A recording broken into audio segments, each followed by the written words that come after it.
Yeah, like Jos said, I'm Stefan. I work with Schuberg Philips, and I want to talk to you today a bit about drag, but not what you're expecting. Yeah, and I'll get to that. I'll jump right into that. But before I do that, I want to share a bit with you a bit of the state of confusion that I was in for the last couple of I think weeks, basically since the end of summer, and it has to do a bit with what I will refer to, and maybe it will sound familiar to you, as the McKinsey controversy. So I think some of you, perhaps most of you, perhaps I don't mind, are familiar with the fact that McKinsey put out an article. I believe it was end of summer. It was summer, halfway August, I think, in which they talk about developer productivity. It had a catchy title, Yes, You Can Measure Software Developer Productivity. And actually, a lot of the things and this is where the confusion comes from, a lot of the things that they were talking about in that particular article were things that I was, before summer, a bit around the time that when I submitted the abstract for this talk at DevOps Days, was looking into with a client. We were looking into collecting all kinds of metrics that you have as a software team and put that to your advantage in terms of continuous improvement, and just look at metrics, see where there's any hints there for things you can still improve. And it was actually quite a fun project to work on. And like I said, a lot of stuff in this article actually talks about that. And I must say, when I read it, I think it wasn't a bad article. I think 70-80% of what's in there resonated with me. And it was not particularly shocking, but it was okay-ish. But then, in communities that I associate with, this really gave a lot of turmoil, right? There were people, lots of people completely upset about this article and said it was one of the worst things that would ever put on the internet, and I don't know. So that got me thinking, right? And then I read it again, and I see what people were complaining about, right? And there's I think two main things in that article that a bit on those were flaws, I think.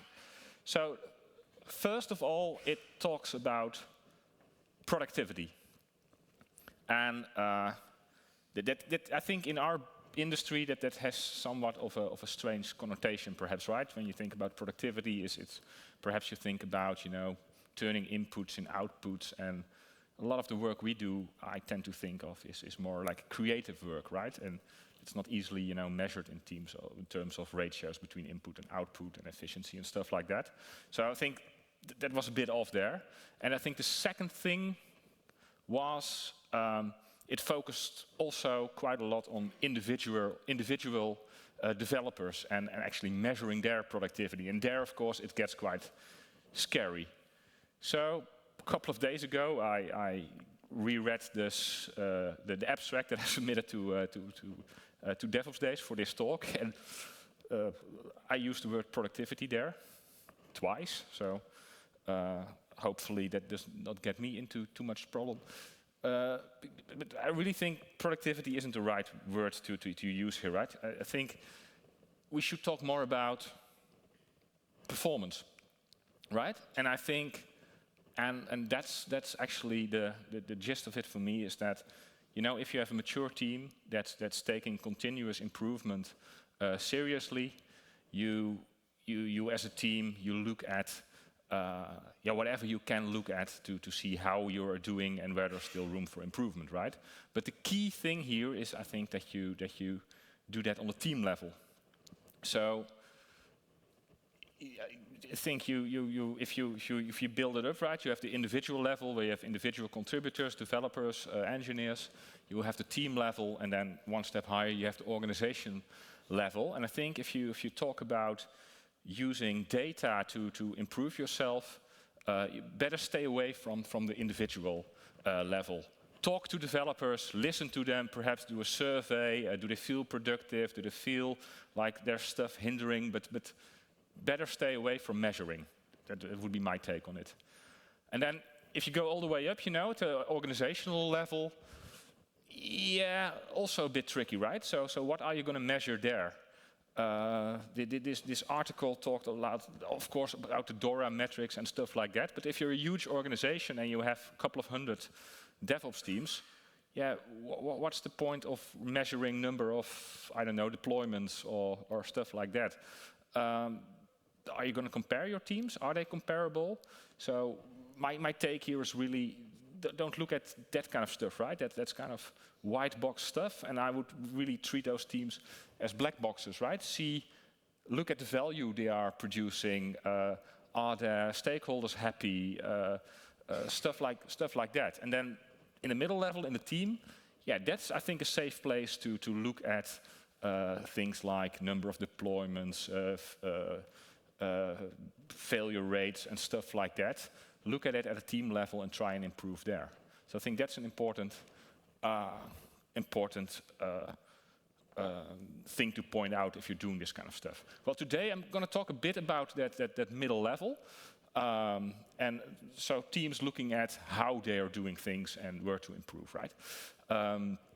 So drag is what we're going to talk about. So what is drag? Well, let's first talk about flow. Because I think if you talk about a high-performing team, a team that's trying to improve itself, oftentimes that's about flow. So what's flow here?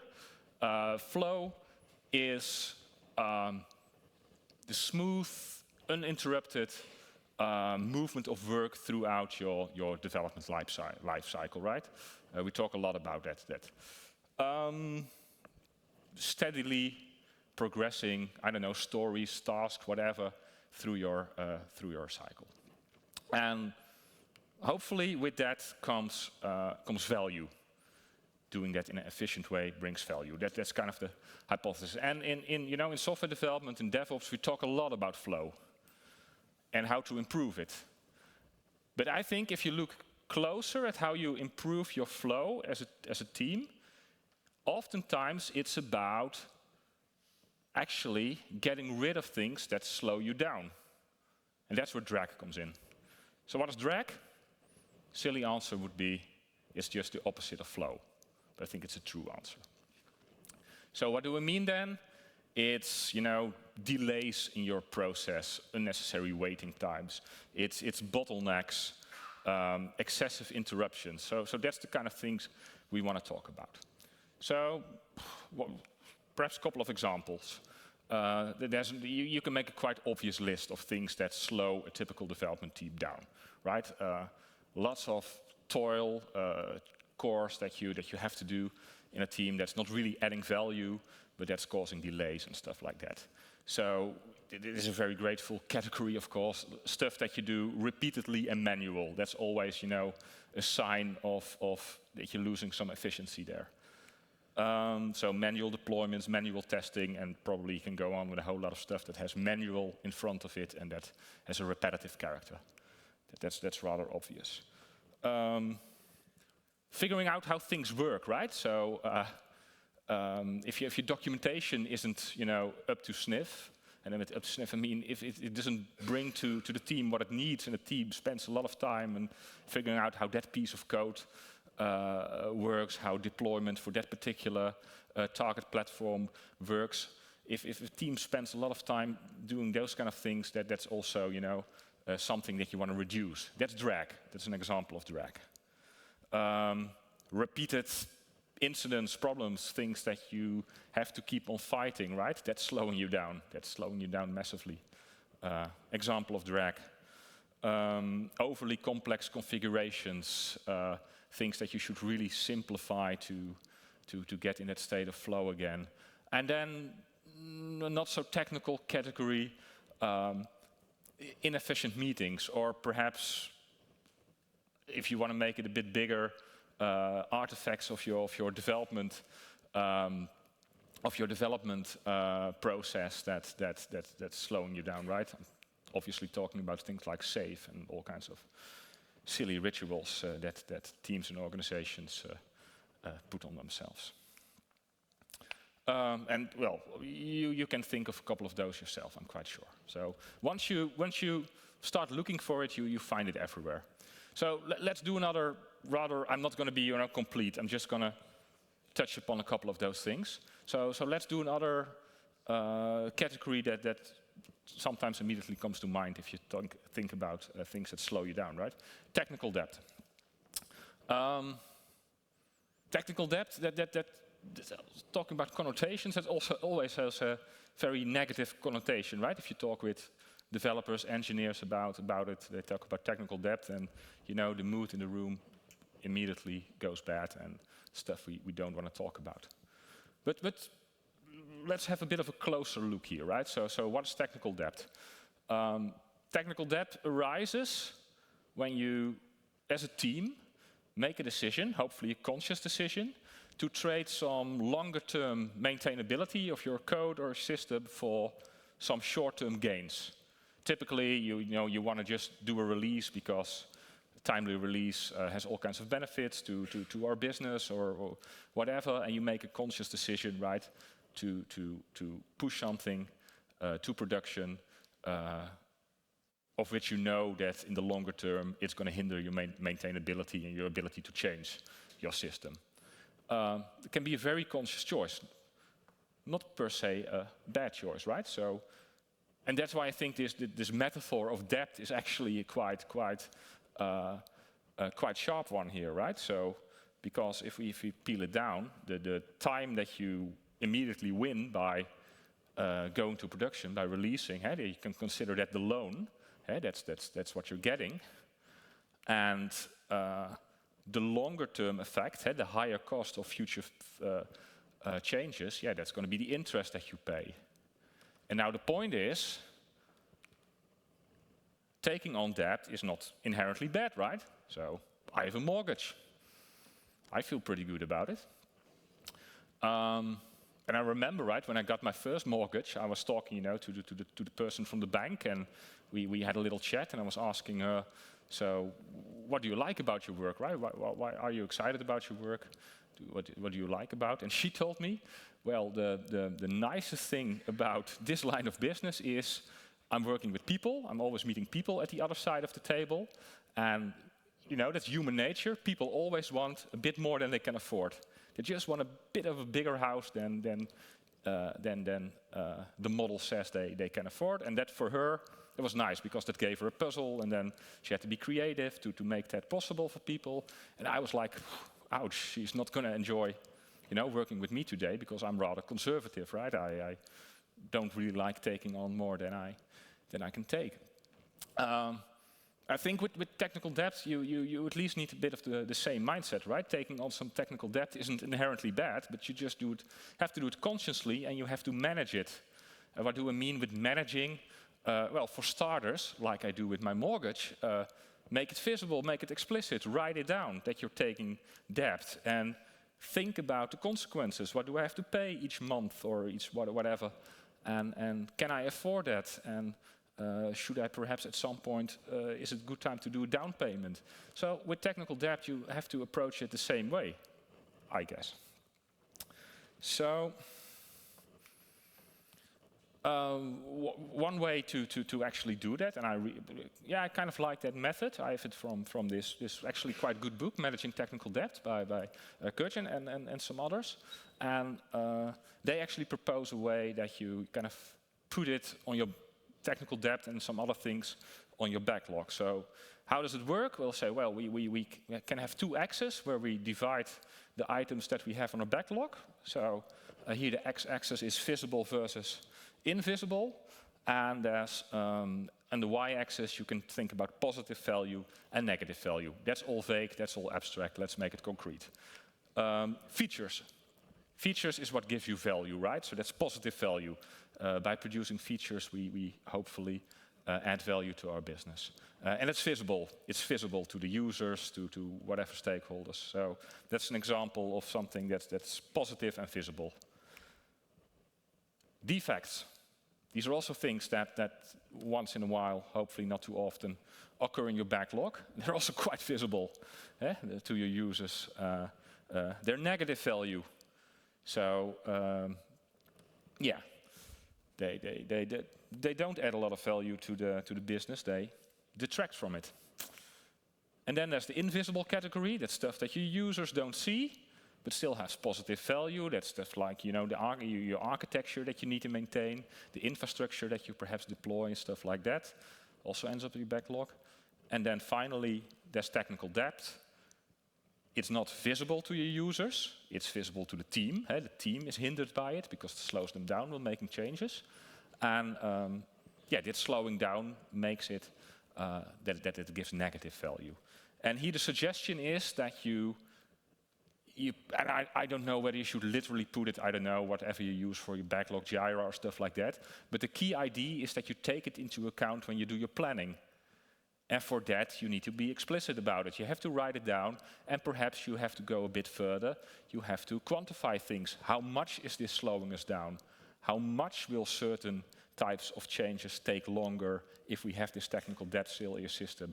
And by, as a team, forcing, quote unquote, yourself to get at that level of being explicit, that makes that you deal with technical debt responsibly. And in the end, it's also the path to reducing this type of drag at the right moment, at the right cost, at the right benefits. Okay.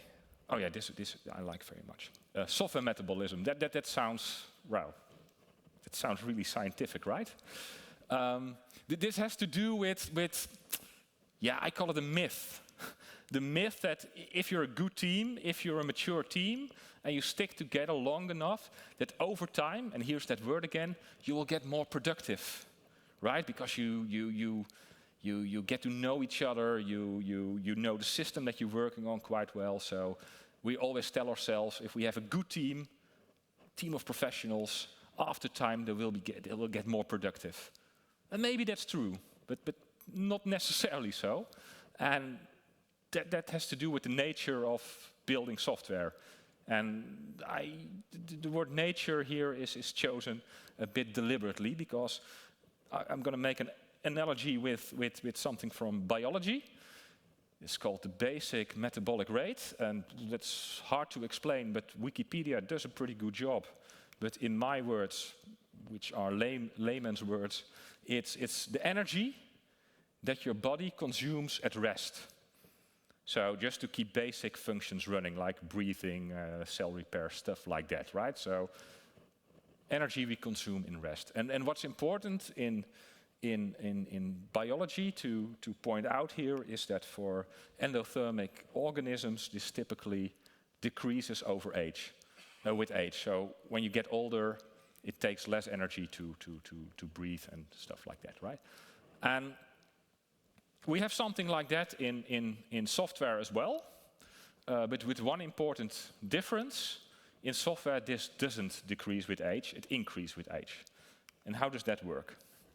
And by the way, I should point out, this is not my idea, this is idea by Eduardo Ferro, who wrote a blog post about it. I think it was 2 years ago now. And it's actually a very neat and nice analogy, so I wanted to share that with you guys. So, as always, time is on the x-axis, and this time on the y-axis I put money or resources or stuff like that. And typically, at least in the environments that I work with, resources, money especially, is limited. There's a cap on it.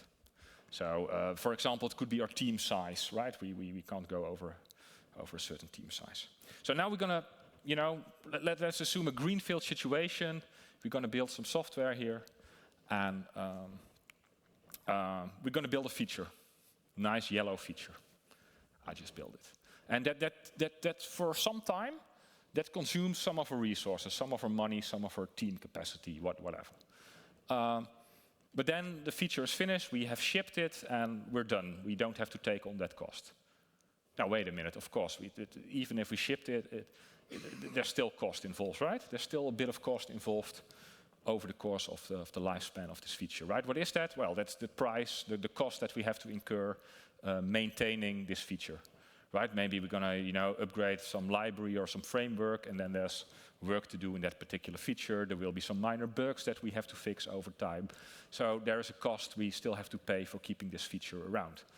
And that's later on, if we're going to add new features, that also is going to be a bit more expensive than it was when we added our first feature, because we now have to integrate with an existing feature, right? We add some piece of code, and a test breaks that are related to our existing feature, and we need to fix that. Perhaps we have to do a refactoring to make it all nicely integrate with each other again. So the point is, even after shipping the feature, for the lifetime of this feature, there's a cost involved, and that's the metabolic rate of this particular piece of software. And you can see what happens now. I'm going to add a second feature. It's going to cost me some capacity, going to cost me some money, I don't know, but it comes on top of this metabolic rate of the feature that I've already shipped. And of course, this feature itself, after I've shipped it, will have its own cost of maintaining and integrating with future stuff. And now you see what's happening. There's a third feature that I add, perhaps there's a fourth feature that I add, and now this threshold comes close. And there's no room to actually, within the budget that I have, within the capacity that I have, to add a new feature. And that's the effect that metabolism has on software. So with age, it doesn't increase. No, it doesn't decrease, it increases. And it eats out of our opportunity, our ability to keep innovating, to keep adding. So that's an interesting form of drag. And that's really in the nature of software development. So what can we do about this? Well, this is a type of drag I'm convinced that you can't completely get away with, right? You can get better perhaps by shipping features a bit more efficiently, so the blocks become smaller, and you can try and minimize the effect of the metabolism here, right? So make it easier to maintain and stuff like that. But I don't think it will go away completely. And there's one obvious thing that you can do, and that's get rid of existing features. So if you have shipped something that isn't used or contributes very little value to our business, yeah, you should seriously consider getting rid of it, get that feature out of your system, because then you also don't have to pay the price for maintaining it, and you create room for innovation and stuff like that. Well, I think that's a very nice, very interesting form of drag, and a very nice one for teams to actually look into, try and measure, and do that. Where to start optimizing? Yeah, that's interesting, right? Because I think if you look at it, you will have all kinds of sources of drag all over your system, right? And what I really recommend doing here is don't just identify something and go at it and try and get rid of it, reduce it, right? So really contemplate a bit what forms of drag do I have in my cycle, and where is it hurting me the most? So do stuff like asking an old friend for help, I always call it. So do some stuff like value stream mapping and really start measuring where it hurts you the most, and what the effect is at certain bottlenecks in your pipelines and stuff like that, and attack it there. That would be my advice. I can talk about that for a whole lot longer, but we're approaching, the end of our time window, so I'm going to leave it at that. Some takeaways. So a lot of times, like I said, achieving flow, actually, that sounds hard, but if you turn it around and go and look for where you have drag in your system and see whether you can reduce it, that's also a nice way to increase your flow. Reducing doesn't always mean eliminating, right? It just means be mindful and see what you can do and where and when you want to spend the effort of doing so, right? So as an example of technical debt. And use data, do things like value stream mapping and stuff like that. Use data to figure out where to apply these reductions. And it doesn't have to be precise, right? Don't overdo it. If you get in a room with a team and do some whiteboarding and do some brainstorming, the team knows. The team knows where these areas are. Validate that and then go after it. Thank you.